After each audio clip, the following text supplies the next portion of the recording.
বন্ধুরা, আজকে একটা নতুন গল্প নিয়ে আসলাম তোমাদের মাঝে। এটা সত্য এবং বাস্তব জীবনের ঘটনা। শেষ পর্যন্ত শোনার অনুরোধ রইল। শুনলে তোমার মধু চলে আসবে। দেরি না করে চলো শুরু করা যাক। আমি তখন ট্রেনের কেবিনে বসে স্বামীর জন্য অপেক্ষা করছিলাম।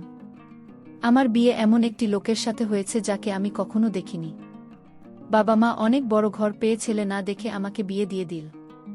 স্বামীর জন্য অপেক্ষা করতে করতে হঠাৎ করে আমার চোখ মুছে গেল। অর্থাৎ আমি ঘুমিয়ে পড়েছিলাম। হঠাৎ দেখলাম একটা লোক শেরওয়ানি পরে আমার কেবিনে ঢুকল। আমি ভাবলাম, যেহেতু শেরওয়ানি পরে এসেছে তাহলে তো সেই আমার স্বামী। তাই আমি তাকে কোনো বাধা দেই নাই।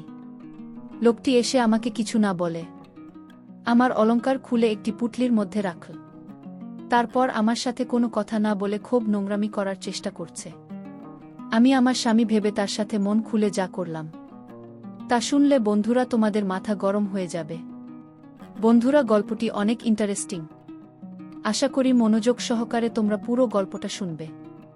তবে গল্পটি শোনার পূর্বে বন্ধুরা, তোমাদের নিকট আমাদের ছোট্ট একটা অনুরোধ, তোমরা দয়া করে আমার চ্যানেলটি সাবস্ক্রাইব করে আমাকে সাপোর্ট করবে। আমার নাম সুস্মিতা সেন। আজকে আমার বিয়ের দিন।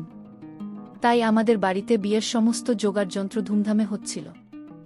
আমার বাবা আমাকে এইচএসসি পড়ানোর পরেই আমার বিয়ে পাকা করে দেন। আমাদের গ্রামে এরকমই হতো। এখানে মেয়েদের খুবই কম পড়াশোনা করানো হতো। এই গ্রামের মেয়েরা কোনোরকম ভাবে 18 বছর হলেই তাদেরকে বিয়ে দিয়ে এখান থেকে বিদায় করে দেওয়া হতো। আমার বাবা তবু আমাকে ইন্টারমিডিয়েট পর্যন্ত পড়েছিল। তা না হলে আমাদের গ্রামের বেশিরভাগ মেয়ে ক্লাস 10 অবধি পড়াশোনা করতে পেরেছিল। আমরা গরিব পরিবারে ছিলাম, কিন্তু আমার বিয়ে আমাদের থেকেও ধনী পরিবারে হচ্ছিল। আমরা 2 ভাই বোন। ভাই আমার থেকে ছোট। আমি নিজের বিয়ে নিয়ে অনেক স্বপ্ন মনের মধ্যে সাজিয়ে রেখেছিলাম। কেননা বিয়ের আগে আমি নিজের মনের মতো কোনো জিনিসই কিনতে পারিনি। কারণ আমার বাবা মা গরিব। আমি কোনো জিনিসের বায়না করলে আমার মা আমাকে এটাই বলতো যে আমি যেন আমার হৃদয়ের সমস্ত স্বপ্ন আমার স্বামীর সাথে পূরণ করি। আমি আশা করেছিলাম যে আমার স্বামী আমার সমস্ত স্বপ্নের মান রাখবে আর আমাকে ভালো করে বুঝবে। কিন্তু কিছু কিছু জিনিস এমন ছিল যাতে আমি খুব দুঃখ পাচ্ছিলাম।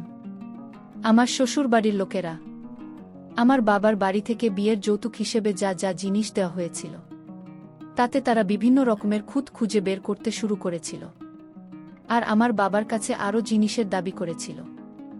আমি এই কারণেই অনেকবার আমার বাবাকে বলেছিলাম যে বাবা, এরকম বাড়িতে সম্বন্ধ করা উচিত না।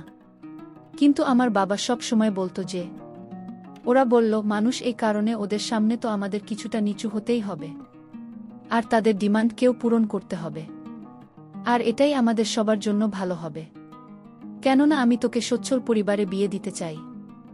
একবার তোর বিয়ে হয়ে গেলে তারপরে আর কোনো অসুবিধাই হবে না।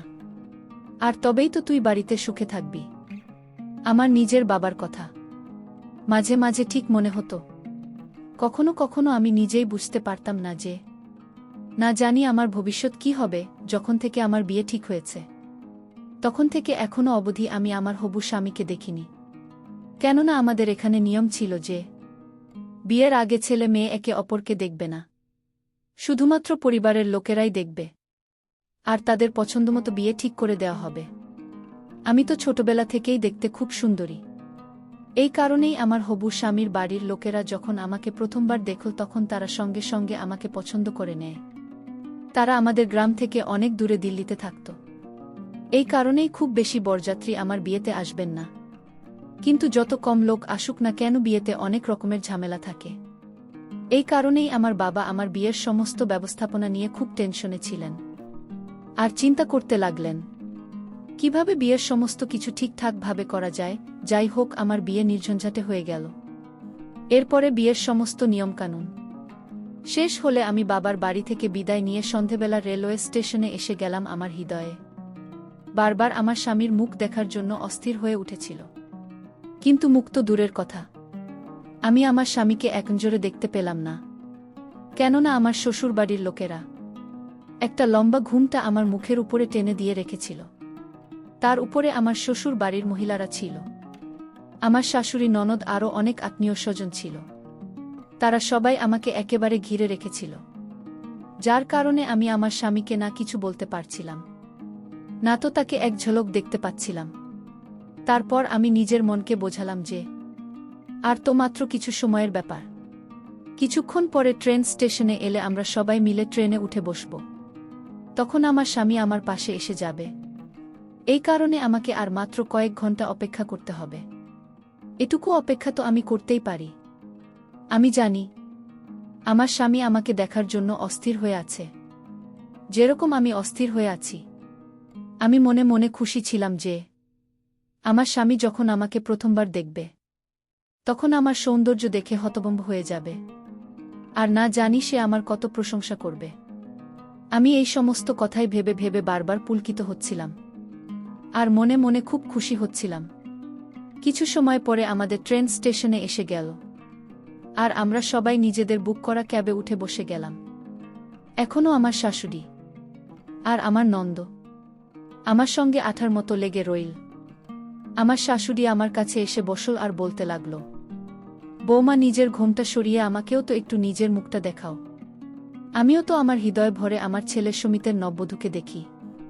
তার কথা শুনে আমি দীর্ঘশ্বাস ছেড়ে মাথা থেকে তাড়াতাড়ি করে নিজের ঘণ্টা মুখ থেকে উঠিয়ে দিলাম। কিন্তু আমি আমার চোখ নিচু করে রেখেছিলাম। আমার মুখ দেখে আমার শাশুড়ি কিছুক্ষণ হাঁ করে তাকিয়ে রইলাম। তারপরে সে আর যে সমস্ত আত্মীয়রা ছিল তারা বলতে লাগল, সমিতির মতো একদমই চাঁদের মতো হয়েছে, আমাদের সমিতির ভাগ্য খুলে গেছে। তার উত্তরে তাড়াতাড়ি করে আমার শাশুড়ি বললেন, কপাল তো এই মেয়ের খুলে গেছে যে আমার 7 রাজার ধন আমার ছেলে সুমিতকে নিজের জীবনসঙ্গী হিসেবে পেয়েছে। না হলে তো কত ভালো ভাল মেয়ে আমার স্বামীর জন্য পাগল হয়েছিল।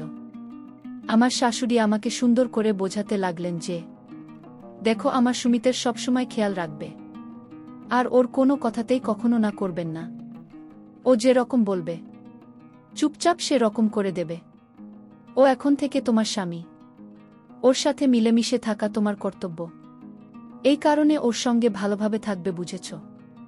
আর সংসারের সমস্ত দায়িত্ব ভালোভাবে পালন করবে। বেশি ঢং ঢং দেখানোর কোনো দরকার নেই, কেননা আমাদের ওখানে মেয়েদের নতুন নতুন বাহানা কেউই দেখতে চায় না। এই কারণে তুমিও এই আশা করবে না যে তুমি সমিতির সঙ্গে যে কোনো করা করতে পারবে। যদি তুমি ওকে খুশি রাখো তাহলে ও তোমার খুব খেয়াল রাখবে। ব্যাস, আমি চুপচাপ নিজের মাথা নাড়িয়ে হ্যাঁ বলে দিলাম। কিছু সময় পরে আমার শ্বশুর আমাদের কেবিনে এসে পড়লেন আর আমার শাশুড়িকে বলতে লাগলেন, যাক বাবা, খুব ভালো হয়েছে, যেসব কিছু খুব ভালোভাবে কেটে গেছে।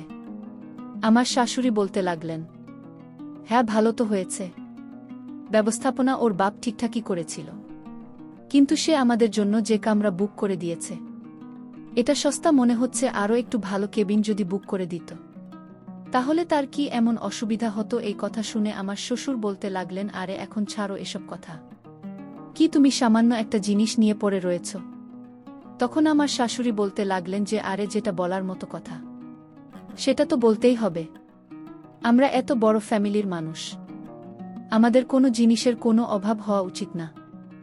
এখনও তো কাপড় চোপড় আর অন্যান্য জিনিসও দেখা বাকি আছে। যদি আমার কোনো জিনিসের গর্ব মনে হয় তাহলে আমি বাবাকে ডেকে সমস্ত উসুল করে নেব। আমার শাশুড়ির এই সমস্ত কথাতে আমার শ্বশুর হাতে মাথা নাড়িয়ে কেবিন থেকে বাইরে চলে গেল। এরপরে আমার শাশুড়ি নিজের মেয়ে মানে আমার নন্দকে বলতে লাগল, হ্যাঁ যাই হোক না কেন, এখন এই মেয়েটা আমাদের বাড়ির বউ, আমাদের সম্মান কি আর করা যাবে? যেমনই হোক না কেন আমাদের একে নিজের করে নিতে হবে। যৌতুক হিসাবে যতটা পাওয়া গেছে সেই নিয়েই আমাদের সন্তুষ্ট থাকতে হবে। নিজের শাশুড়ির মুখ থেকেই সমস্ত কথা শুনতে আমার খুব খারাপ লাগছিল, কিন্তু আমি তাকে কিছু বলতে পারছিলাম না। সমস্ত বিষয় সহ্য করে আমি চুপচাপ বসে রইলাম। তারপরেও আমার শাশুড়ি বলতে লাগল, বোমা, আমার পায়ে খুব ব্যথা করছে, নাও তাড়াতাড়ি করে আমাকে একটু মেসেজ করে দাও তো। এই বলে আমার শাশুড়ি তাড়াতাড়ি করে নিজের পা দুইটা আমার এদিকে এগিয়ে দিলেন। আমিও চুপচাপ তাকে মেসেজ করতে লাগলাম, আর সে খুব আরামে নিজের মাথা এলিয়ে চোখ বন্ধ করে ঘুমোতে লাগলেন। আমি মনে মনে ভাবতে শুরু করেছি যে কোথায় আমি নিজের স্বামীর সাথে দেখা করার স্বপ্ন দেখছিলাম। কিন্তু এই লোকেরা তো আমার পিছনেই ছাড়ছে না। এখন অনেক রাত হয়ে গেছে, কিন্তু তারপরেও লোকেরা আমার কাছ থেকে বাইরে যাওয়ার নাম অবধি নিচ্ছে না। কিন্তু তারপর আবার ভাবলাম আমাকে সমস্ত কিছুর অভ্যাস করে নিতে হবে, কেননা আমাকে এদের সাথে সারা জীবন কাটাতে হবে। যাই হোক, কিছু সময় পরে আমার শাশুড়ি বলতে লাগলেন, চলো, অনেক সেবা করে ফেলেছ, এখন আমাকে ছেড়ে দিয়ে আমার ছেলের সেবা করো গিয়ে। এরপরে আমার শাশুড়ি আমাকে বলতে লাগলেন যে, দেখো, নিজের এই সমস্ত গয়নার খেয়াল রেখো, একটা গয়নাও এদিক ওদিক হওয়া চাই না। এটুকু বলেই তিনি কেবিন থেকে বাইরে বেরিয়ে গেলেন। তিনি চলে যাওয়াতে আমি শান্তির নিঃশ্বাস নিলাম। এখন রাত অনেক হয়ে গেছে। আমি চুপচাপ নিজের ঘোমটা তুলে নিজের চুল খুলে দিলাম আর জানলার পাশে বসে পড়লাম। ঠান্ডা হাওয়া আর বাইরের সৌন্দর্য দেখে আমার ভিতরে ভিতরে খুব শান্তি অনুভব হচ্ছিল। ট্রেন নিজের গতিতে চলতে শুরু করেছিল। আমি জানলা দিয়ে বাইরে তাকিয়ে দেখলাম ঘন জঙ্গল, তার উপরে পূর্ণিমার চাঁদ যেন স্বর্গের মতো মনে হচ্ছিল। আমি কিছু সময় চুপচাপ বাইরের দৃশ্য দেখতে লাগলাম আর গুনগুন করে গান গাইছিলাম। এরপরে আমার হঠাৎ করে খেয়াল যে অনেক সময় পার হয়ে গেছে, কিন্তু আমার স্বামী এখনো অবধি আমার কাছে কেন আসছে না, আমি সমস্ত কিছুই ভাবছিলাম। তখনই আমার কেবিনের দরজায় কারো আসার শব্দ শুনতে পেলাম। আমি বুঝে গেলাম যে আমার স্বামী আসছে। আমি তাড়াতাড়ি সোজা হয়ে বসে পড়লাম আর নিজের ঘুমটা আস্তে আস্তে করে মাথায় উঠিয়ে দিলাম। আমার স্বামী ভেতরে এসে পড়ল। এরপরেও নিজের মুকুট খুলে এক সাইডে রাখুন। আমার মনে হয়েছিল ও আমাকে কোনো না কোনো কথা তো অবশ্যই বলবে, আর আমি প্রথমবার নিজের স্বামীর গলার আওয়াজ শুনতে পাব। আমি চুপচাপ মাথা নিচু করে বসে রইলাম। সে নিজের পাঞ্জাবি খুলে আমার সামনের সিটে রেখে দিল। তারপরে চুপচাপ আমার পাশে এসে বসে পড়ল। এরপরে সে আস্তে আস্তে আমাকে ছোঁয়ার চেষ্টা করল আর আমার চুলকে এক সাইডে করে দিল। তার এরকম করাতে আমার মধ্যে একটা অদ্ভুত রকমের ঢেউ খেলে গেল। আমার এরকম মনে হচ্ছিল যে আমি যেন কারেন্টের শক খেয়েছি। লজ্জায় আমার চোখ বন্ধ হয়ে গেল। আমি ভাবতে লাগলাম, এটা কি, এত আশার সাথে সাথে সবকিছু করতে শুরু করে দিয়েছে। আমার তো মনে হয়েছিল যে এ আমার সাথে কিছু সময় কথা বলবে, তারপরে কিছু সময় আমার প্রশংসা করবে, কিন্তু এ তো এরকম কিছুই করল না, এসেই শুরু করে দিল। তখন আমি ভাবলাম, হয়তো হতে পারে যে আমার স্বামী আমার জন্য খুব বেশি অস্থির হয়েছিল, এই কারণেই ওদের সহ্য করতে পারছে না। এরপরে আমার স্বামী আমাকে ঘুরিয়ে তার দিকে বসা আর আমার মুখ নিজের দুহাতে নিয়ে খুব গভীরভাবে দেখতে লাগল।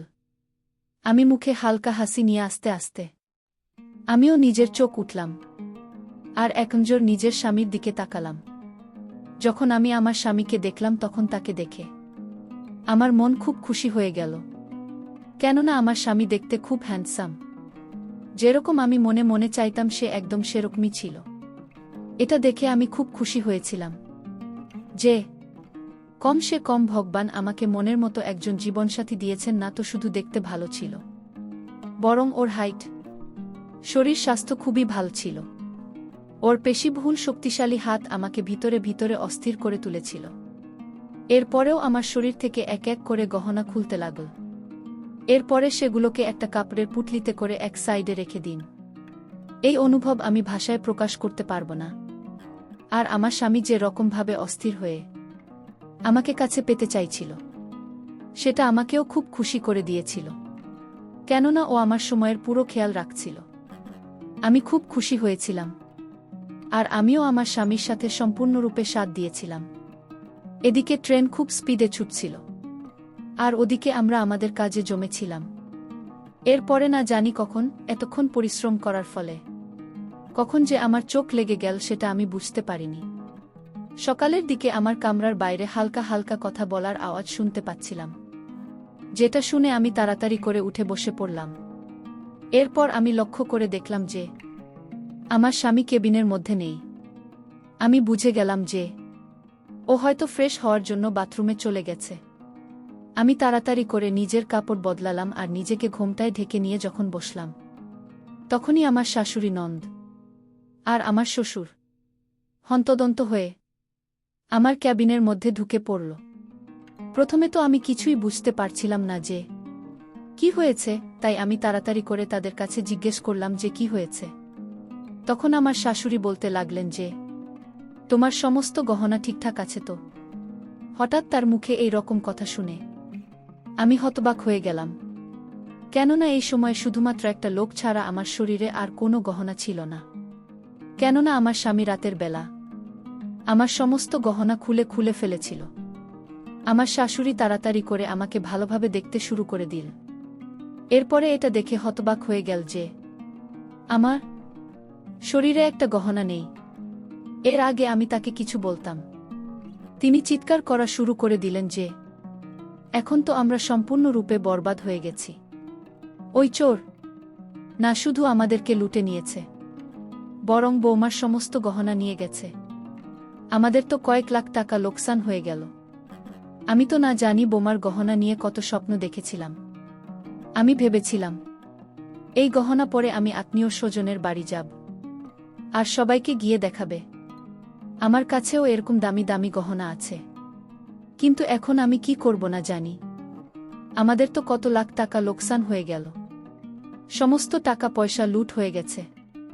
আমার শাশুড়ি খুব বাজেভাবে কান্না করতে লাগলেন। এরপরে আমাকে বললেন, তোমার বুদ্ধিশুদ্ধি কি সব লোপ পেয়ে গেছে? তুমি কি করছিলে? তুমি টেরও পাওনি যে তোমার সমস্ত গহনা কখন খুলে নিয়ে গেছে? আমি তাদেরকে বলতে চাইতাম যে আমার সাথে সেরকম কিছুই হয়নি, কিন্তু আমার শাশুড়ি আমার কোনো কথা শোনার জন্য রেডি ছিলেন না।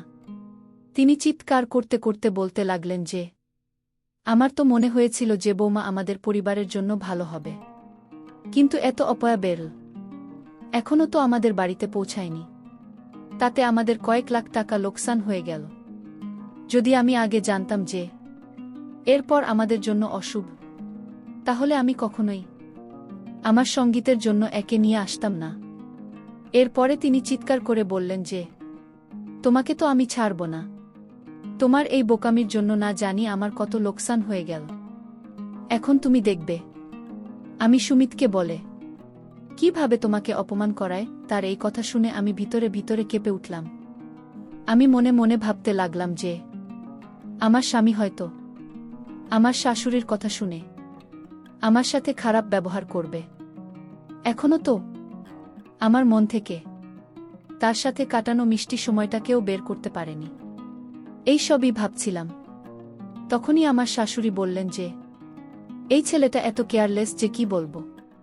তখনই দুইটা লোক আমার ক্যাবিনের মধ্যে ঢুকল, যার মধ্যে একজন লোকের গায়ে তো শুধু একটা গেঞ্জি ছিল, আর দ্বিতীয় লোকটার গায়ে কোনো কাপড়ই ছিল না, আর সে ঠিকভাবে হাঁটতেও পারছিল না। তাকে দেখে মনে হচ্ছিল যে সে মদের নেশায় পুরোদমে চুর হয়ে আছে, কেননা সে ঠিকঠাকভাবে দাঁড়াতেও পারছিল না। তখনই আমার শাশুড়ি একটা লোককে বলতে লাগল, একে তোমরা কোথায় পেলে? তখন ওই লোকটা বলতে লাগল যে আরে এ তো বাথরুমের মধ্যে এরকম অবস্থায় পড়েছিল, ওই চোরে কেউ ছাড়েনি। এর কাপড় খুলে নিয়েছে, আর এর দামি শেরওয়ানিও খুলে নিয়েছে। যেটা আমরা এর জন্য কিনেছিলাম সেই চোর সেই শেরওয়ানিটাও নিয়ে পালিয়ে গেছে। আমি এসব শুনেছি। আমি তখনই আমার শাশুড়ি ওই লোকটাকে বলতে লাগল যে দেখ সমিত, তো নতুন বউ কতটা বোকামতো কাজ করেছে। এর নিজের সমস্ত গহনা ওই চোরের হাতে তুলে দিয়েছে। যখন চোর গহনা চুরি করে নিয়ে যাচ্ছিল তখন তো এর চিৎকার চেঁচামেচি করা উচিত ছিল, কিন্তু এ তো না জানি কি ঘুমিয়েছিল যে ও কিছু টের পায়নি। আমার শাশুড়ির মুখ থেকে এই কথা শুনে আমি তো হতভম্ব হয়ে আস্তে আস্তে নিজের চোখে উঠিয়ে সেই লোকটাকে দেখলাম, যাকে আমার শাশুড়ি সমিত বলে ডাকছিল। লোকটার চেহারা দেখেই আমার তো মাথা ঘুরে গেল, কেননা যাকে তিনি সমিত আর আমার স্বামী বলছেন সে তো সেই লোক না যে আমার সাথে কালকে রাতে বাসর রাত কাটিয়েছে, আর যাকে আমি নিজের স্বামী ভেবে আমার সমস্ত কিছু গুছিয়ে দিয়েছি। এ তো একটা মোটাসোটা দেখতে লোক ছিল, যে কিনা নিশাতে মাতাল হয়ে আছে। একে দেখেই আমার সমস্ত স্বপ্ন ভেঙে চুরমার হয়ে গেল। সাথে সাথে আমি এটা ভেবে চিন্তায় পড়ে গেলাম যে যদি এদের মধ্যে কেউ একথা জানতে পেরে যায় যে ওই চোর আমার সাথে সেই সব কিছুই করেছে যেটা এদের ছেলের করার কথা ছিল। তাহলে না জানিয়েই লোকেরা আমার কি অবস্থা করত?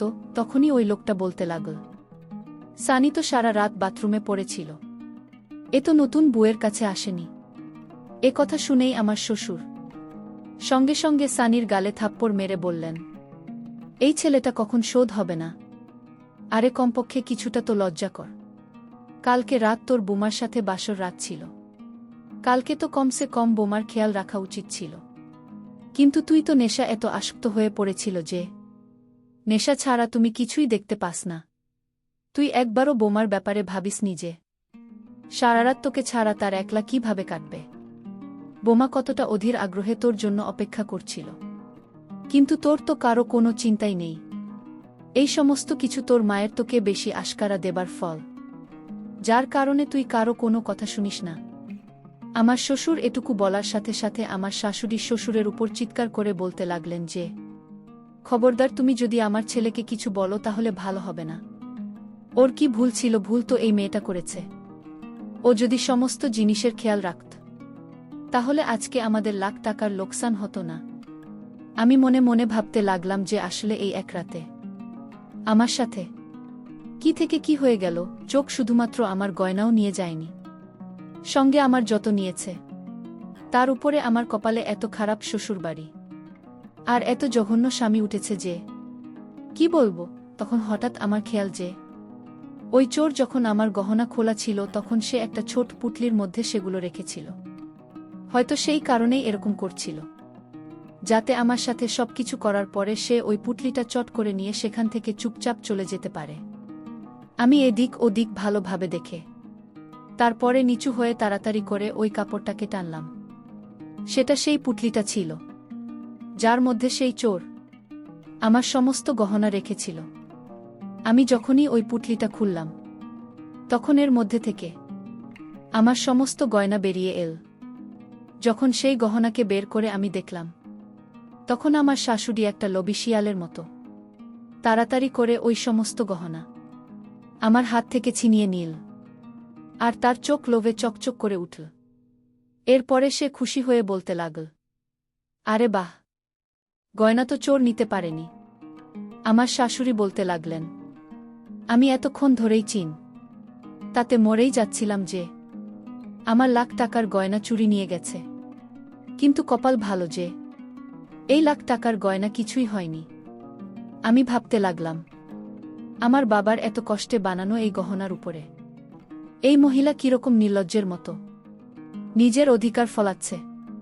তারপরে তিনি আমার দিকে তাকিয়ে রাগী স্বরে বলতে লাগলেন যে, যখন তুমি জানতে এই গয়না তুমি আগের নিচে লুকিয়ে রেখেছ, তাহলে আমাকে এতক্ষণ ধরে বলনি কেন? আমি কখন থেকে এর জন্য এত টেনশন করছিলাম যদি আমার হার্ট অ্যাটাক হয়ে যেত। তারপরে কি তুমি গয়নার কথা বলতে? আমি আস্তে আস্তে বললাম, মা, আমি তখন থেকেই আপনাকে বলার চেষ্টা করছিলাম, কিন্তু আপনি তো আমাকে বলার মতো সুযোগই দেননি। আমার এই কথা শুনে আমার শাশুড়ি বলতে লাগলেন, তুমি এখনই আমার মুখে মুখে কথা বলছ। খবরদার, যদি আমার কথার উপর তুমি কথা বল তাহলে ভালো হবে না। আমার শ্বশুর তাড়াতাড়ি করে আমার পক্ষ নিয়ে বললেন যে, এতে বোমা কি এমন ভুল কথা বলেছে? তুমি এতক্ষণ ধরে কথা বলতে দিচ্ছিলে কাউকে? তুমি তো একাই বকবক করে যাচ্ছিলে।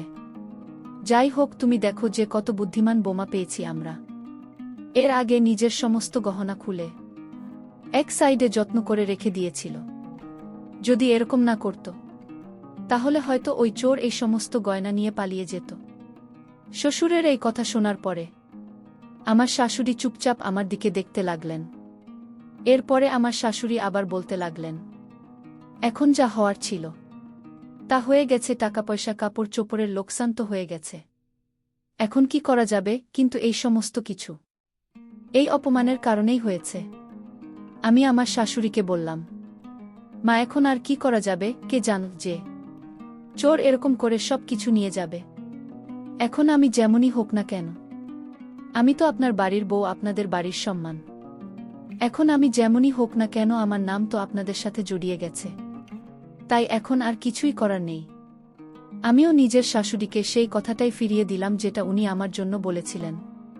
প্রথমে তো আমি মনে মনে এই কথাটা নিয়ে খুবই লজ্জিত ছিলাম যে একটা চোর আমার সাথে সবকিছু করে গেছে। কিন্তু এখন আমি একদমই লজ্জিত নই। কারণ এখন আমি এটাই ভাবছি যে এরকম লোকেদের সাথে এটাই হওয়া উচিত ছিল। আমার বিয়ে একটা এমন লোকের সাথে দিয়ে দেওয়া হয়েছে যে নেশা ছাড়া আর কিছুই বোঝে না, কম সে কম আমি একবারই হোক না কেন, কিন্তু আসল পুরুষের সুখ পেয়েছিলাম। আর এই সুখ তাকে নিজের ভিতরে অনুভব করে আমি সারা জীবন কাটিয়ে দিতে পারব, সে যেই হোক না কেন। সত্যিকারের পুরুষ ছিল সে, আমাকে যে সুখ দিয়েছিল সেটা এই মোটা লোকটা, মানে আমার স্বামী, কখনোই দিতে পারত না। আমার মতো সুন্দরী মেয়েদের চোরের মতো লোক পাওয়া উচিত, কিন্তু আমার ফাটা কপাল, তাই আমি সমিতের মতো স্বামী পেয়েছি। কিন্তু কম সে কম আমার বাসারাত খারাপ হয়নি, যদিও সেটা ট্রেনের মধ্যে আমার স্বামী মনে করে অন্য লোকের সাথে হয়েছিল। আর সেই চোর ও আমার সাথে এতটা সততা দেখিয়েছিল যে সে আমার সাথে সবকিছু করার পরেও আমার একটা গয়নাও চুরি করে নিয়ে যায়নি। এটা ভেবেই আমি মনে মনে হাসতে লাগলাম। আমাকে হাসতে দেখে আমার শাশুড়ি আমাকে বললেন, তুমি এত হাসছ কেন? তখন আমি ধীর গলায় বললাম যে আসলে আমি এটা ভেবে খুশি হচ্ছে যে আমাদের গহনা বেঁচে গেছে, আর এখন আপনি আত্মীয় স্বজনের কাছে গহনা পরে আরামসে যেতে পারবেন। আমার এই কথা শুনে আমার শাশুড়ি বললেন, হ্যাঁ, তুমি এই কথাটা ঠিকই বলেছ। এর কিছুক্ষণ পরে তারা সবাই আমার কেবিন থেকে বেরিয়ে গেলেন। আমার স্বামীও আমার শ্বশুরের সাথে কেবিন থেকে বেরিয়ে গেল। আমি আর একবার চুপচাপ জানলার কাছে বসে বাইরের দৃশ্য দেখতে লাগলাম আর মনে মনে গুনগুন করে গান গাইতে লাগলাম। আর ভাবতে লাগলাম, একমতো নেশাখোর স্বামীর চাইতে এক চোর আমার কাছে অনেক ভালো। কারণ চোর তার নিজের হাতে সবকিছু খুলে বসে আমাকে মজা দিয়ে চলে গেল, কিন্তু তার লাখ টাকার জিনিসের প্রতি কোনো লোভ নাই। কি অসাধারণ ছোড়ে সে ছিল আমার জীবনের প্রথম বর্ষার রাতে। বন্ধুরা, ঘটনাটি এখন আমি অনেক মিস করি আর ভাবি কখন আসবে আমার জীবনে আর একটা সেরকম চোর, যে চোরের দেওয়া সুখ এখনও আমি ভুলতে পারিনি। বন্ধুরা, আজকে এই পর্যন্তই। আবারও আসব তোমাদের মধ্যে নতুন কোনো ভিডিও নিয়ে। ভিডিওটি যদি তোমাদের ভালো লাগে তাহলে একটি লাইক দাও। প্রতিদিন আমি তোমাদেরকে একটা করে নতুন গল্প উপহার দিব, তাই তোমাদেরকে অনুরোধ করে বলছি, তোমরা যদি এরকম ধরনের ইন্টারেস্টিং গল্প পেতে চাও তাহলে দয়া করে আমার চ্যানেলটি সাবস্ক্রাইব করো। পরিশেষে তোমাদের সকলের সুস্বাস্থ্য কামনা করি। ভিডিওটি দেখার জন্য তোমাদের সকলকে অসংখ্য ধন্যবাদ।